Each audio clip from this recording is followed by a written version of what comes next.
waktu dan butuh tenaga HR untuk melakukan itu. Meanwhile, pekerjaannya tidak hanya itu gitu ya teman-teman.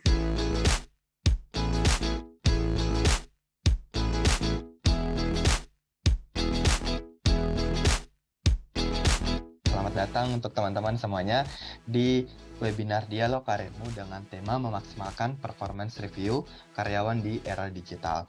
Nah, aku ingin memperkenalkan nih Kak Arlita itu siapa sih sebenarnya. Jadi Kak Arlita itu sekarang sebagai Organization Development Lead di Mekari. Halo Kak Arlita, selamat sore.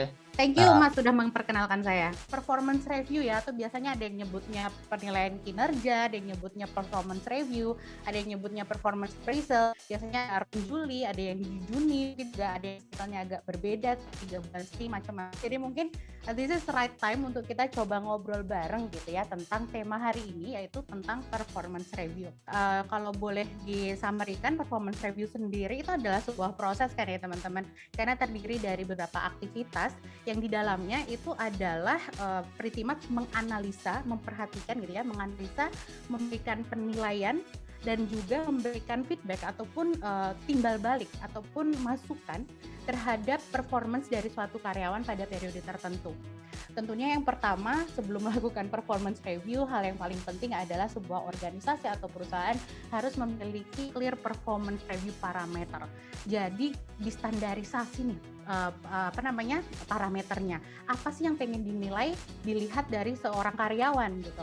Yang kedua adalah accurate documentation.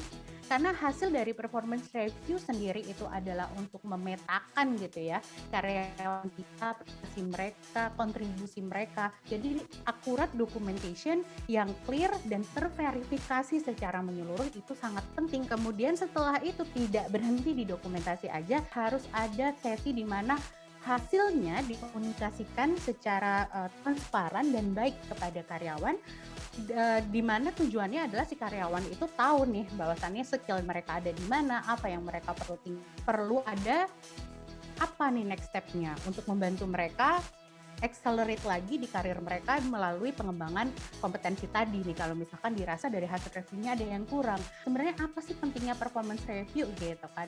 Mereka somehow beberapa mungkin tidak menyadari ataupun belum paham, tapi sebenarnya performance review itu penting banget, and I do believe kita yang ada di sini semua percaya akan hal itu gitu ya teman-teman. Kalau boleh dibilang ada 3 besaran gitu. Yang pertama adalah tentunya kita sebagai organisasi ataupun corporate gitu ya, tidak hanya mau melihat karyawan kita bekerja aja banting tulang 8 jam tiap hari dikalkulasi selama setahun. Kita tentunya mau juga menjadi teman untuk mereka ataupun menjadi agency untuk mereka mengembangkan kemampuan mereka. Sehingga performance review itu penting banget untuk efektif agar kita bisa memberikan timbal balik di area tersebut. Kita mendevelop mereka, mendevelop kapasitas mereka merasa terdevelop, tapi at the same time sebenarnya kita mendevelop sesuai dengan direction atau kebutuhan dari company kita. Itu yang pertama. Yang kedua juga ensuring nih kalau company goals itu effectively achieved. Kemudian yang paling penting yang ketiga adalah sebagai basis untuk HR menentukan strategi retention ataupun feedback terhadap hasil performance. Like for example, kalau kita melakukan performance review, kita bisa profiling mereka, ada nilai di situ, kita bisa put it in 9 box, kemudian kita tahu mana talent kita, mana yang mungkin butuh pengembangan, mana mungkin juga talent yang perlu diberikan red flag gitu ya teman-teman. Nah, ada beberapa main issue dan di sini juga saya sudah paparkan gitu possible solution-nya. Nah, tapi solusi-solusi tadi dari teman-teman kalau kita ngelihat dari kacamata HR saat ini, kalau dilakukan secara manual itu lebih efektif banget. Kenapa? Karena yang tadi saya bilang banyak banget proses di dalam performance review itu yang perlu di-ensure dari partisipannya, ngundang mereka, sosialisasi mereka, kemudian mereka mengisinya sendiri, mengingatkan mereka and so on and so forth, itu butuh waktu dan butuh tenaga HR untuk melakukan itu. Meanwhile, pekerjaannya tidak hanya itu gitu ya teman-teman. Jadi sangat inefektif dan cenderung memposisikan vulnerable to error rate. Saat ini HR banyak banget yang harus sudah melirik digitalized performance review nih teman-teman. Nah, dengan yang ada sistem gitu ya, akurasi ini bisa dicapai karena si sistem ini akan mengeliminate bias dan juga errors yang bakal occur di proses performance review. Caranya gimana? Kita bisa setting nih segala parameter yang ada di situ, kalkulasinya sudah di-automate sehingga input dan juga outputnya bisa terkontrol.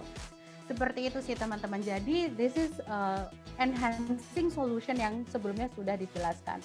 Solusi sebelumnya bisa dilakukan even though tidak menggunakan digitalisasi, namun akan lebih powerful lagi ketika kita considering menggunakan automation di proses performance review kita. Jadi mungkin itu aja teman-teman sharing hari ini yang bisa saya sampaikan. Kalau ada kurang lebihnya saya mohon maaf. Kalau masih banyak yang pengen di probing silahkan berikan pertanyaan. Terima kasih.